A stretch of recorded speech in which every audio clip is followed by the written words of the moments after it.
Hi everyone! Today I'm going to show you how to crochet these trendy ruffled fingerless mittens.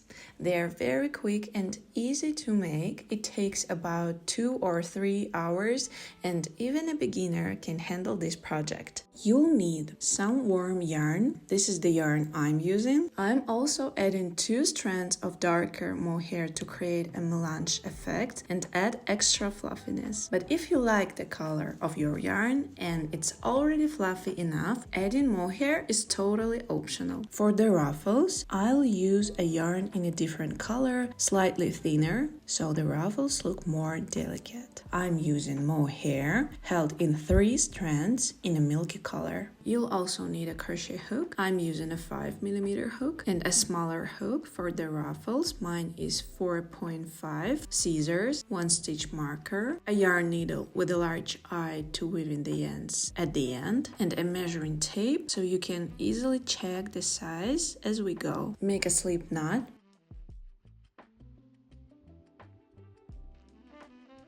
Now we need to chain a foundation chain, and let's talk about the length first. Part of the chain will be for the ribbon and part of it for the main body. The ribbon shouldn't be very wide and the main part should be long enough to cover your knuckles. I'll chain 8 stitches for the ribbon and 14 stitches for the main part. So that's 22 chains total.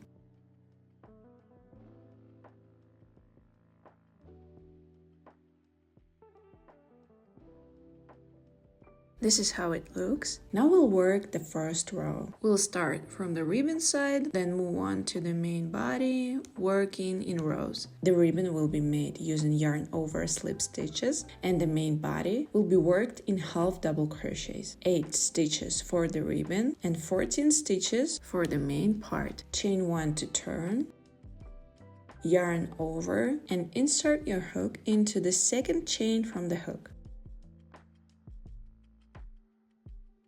Yarn over, pull up a loop. This loop should be slightly longer. You'll have 3 loops on the hook and pull through 2. Let's do that again. Yarn over, insert the hook into the next chain, yarn over, pull up a slightly longer loop and pull through 2 loops.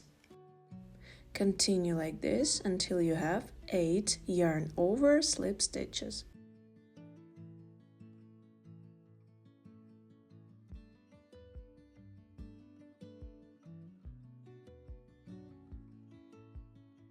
I've finished my 8 yarn over slip stitches. Now place a stitch marker so it's easy to see where the ribbon ends.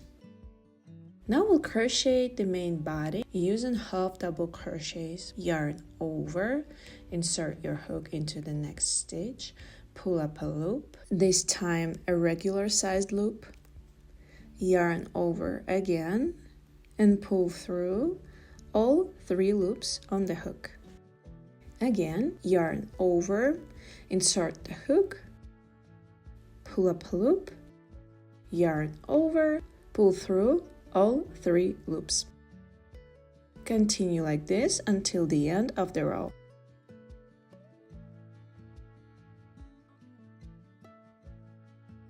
I'm at the end of the row, finishing the last half double crochet.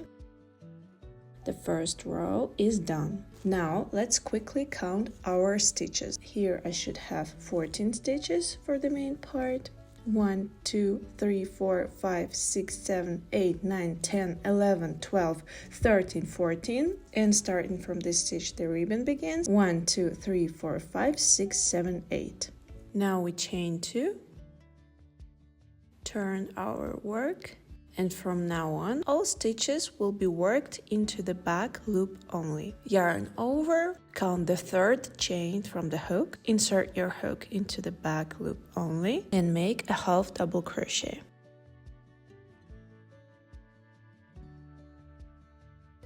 Continue crochet like this until you reach the stitch marked with a stitch marker.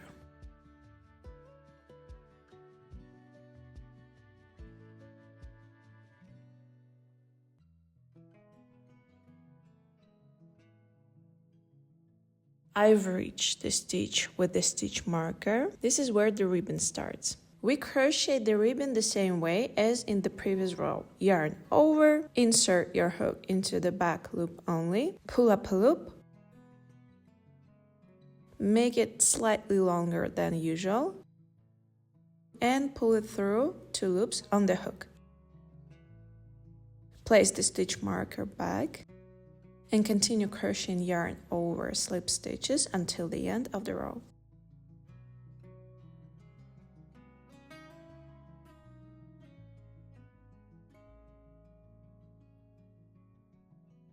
This is what it looks like. Next, we chain 1 to move to the next row and turn the work.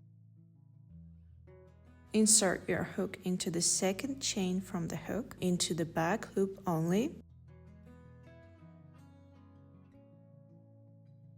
This is how we'll crochet the next several rows. Yarn over slip stitches for the ribbon, half double crochets for the main body. On the half double crochet side, we always chain 2 to turn and insert the hook into the third chain from the hook. On the ribbon side, we chain 1 to turn and insert the hook into the second chain from the hook. At this point, we've already crocheted 2 rows, and I'm going to crochet 14 more, so 16 rows total. You need enough rows for this part to wrap around your 4 fingers. The thumb will be added later, so the main body should close around the 4 fingers, while the ribbon will not close around the wrist yet. You can jump to this timestamp to see how it should look at this stage. One more important detail: to make the stitch pattern line up nicely and to make the seam almost invisible, the number of rows must be even. So we've done 2 rows. I'll crochet 16 in total. You might need more or fewer rows, but make sure the final number is even. I'll meet you when all 16 rows are done. A small note for the beginners: at the end of the rows, the last stitch is sometimes not very obvious. This one right here, make sure you don't skip it.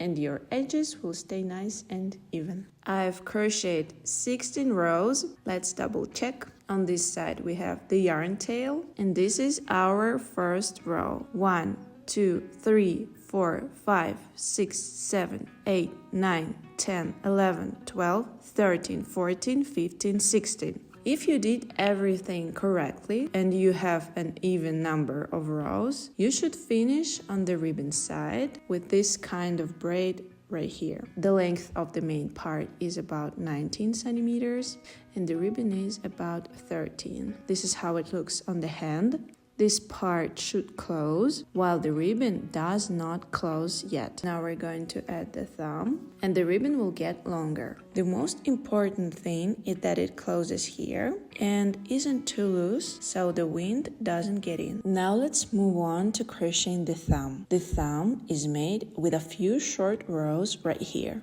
In my case, that's 1, 2, 3, 4 rows. I've already removed the stitch marker because these rows are worked very quickly and it's easier for me to count the stitches as I go instead of taking the marker on and off. But if it's easier for you to keep the marker, feel free to leave it in. We're going to crochet a short row approximately up to this point. I didn't divide the main part perfectly evenly. The height of the thumb for me is 8 stitches and that leaves 6 stitches on the other side. I decided to do it this way because when I tried 7 stitches, the thumb turned out a bit too short and didn't cover this bone here. Of course, you can check it on your own hand, but I'd recommend making the thumb slightly longer, about 1 or 2 stitches longer than this section. So we chain 1 to move to the next row, then we crochet 8 yarn over slip stitches, followed by 8 half double crochets. That leaves 6 stitches on this side. Next we chain 2,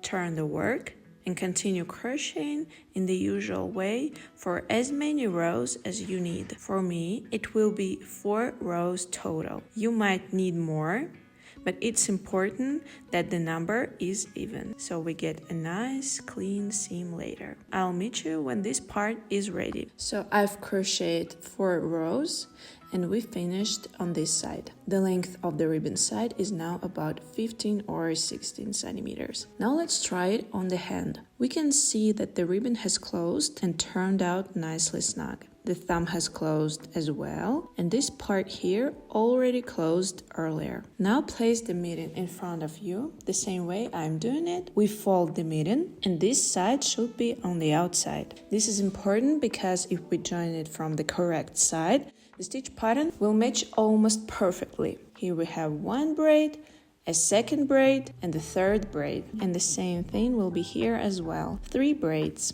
So first, place the working yarn tail between the 2 edges we're going to join. Now let's take a look at which loops we'll be joining into. On this side we have the chain of chains, and we'll insert the hook into these loops. On this side we have a braid here and another braid here. We need the outer edge loops of the outer braid. So the working yarn is between the 2 edges. Find the very first loop on this side and insert the hook into it. Then find the correct loop on the other side and insert the hook there as well. You have 3 loops on the hook, yarn over and pull through all 3 loops.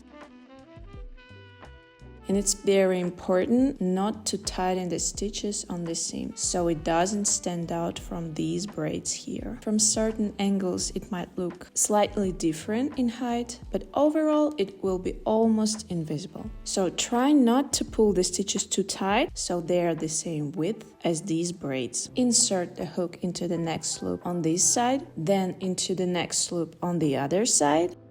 3 loops on the hook, yarn over, pull through all 3. And this is how we continue all the way to this point. I've joined the thumb area, and now we simply keep going in the same way, joining this loop with this one,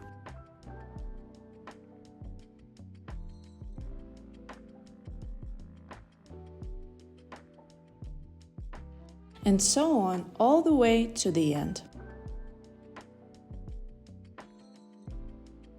This is what it looks like. Braid, indentation, braid, indentation, braid. And if you crochet the second mitten exactly the same way as the first one, without trying to make them perfectly mirrored, the only difference between them will be right here. But when worn, this spot isn't noticeable at all, so the mittens will look exactly the same. Honestly, I don't see much point in using different methods for the right and left mitten in this case, and I recommend crocheting the second mitten exactly the same way. By the way, if you have made to this point, I think it's a great time to subscribe to the channel and give this video a like. Chain 1 and cut the yarn. For the ruffles, I'll switch to a smaller hook and a different yarn. Make a slip knot.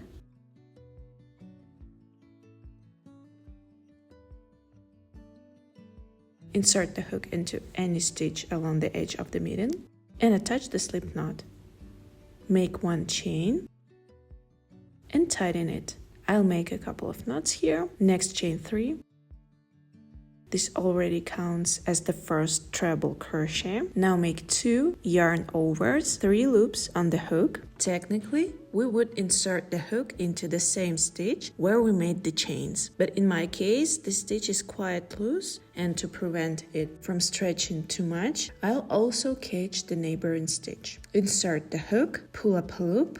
Now we have 4 loops on the hook, and now we pull through 2 loops at a time, like this. 2, 2, 2. Again, 2 yarn overs, insert the hook into the same stitch, 4 loops on the hook, and pull through 2 loops at a time. This gives us a cluster of 3 treble crochets, and we'll make these clusters all along the edge of the mitten in approximately neighboring stitches. The next one, for example, I'll make right here.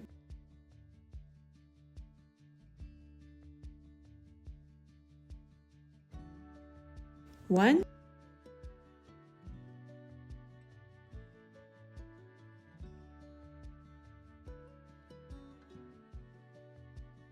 2,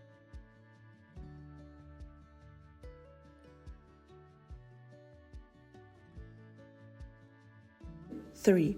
I've crocheted 2 sections like this, and in each section I ended up with 4 clusters. 1, 2, 3, 4, 1, 2, 3, 4. I recommend doing roughly the same, and we'll meet again once you have finished all the ruffles. I've completed the entire round, and now we just need to close the circle. Find the space between the first and the second treble crochet, insert the hook, and make a slip stitch. Cut the yarn, make 1 chain, and tighten it. And this is how it looks. Now let's hide the yarn tail.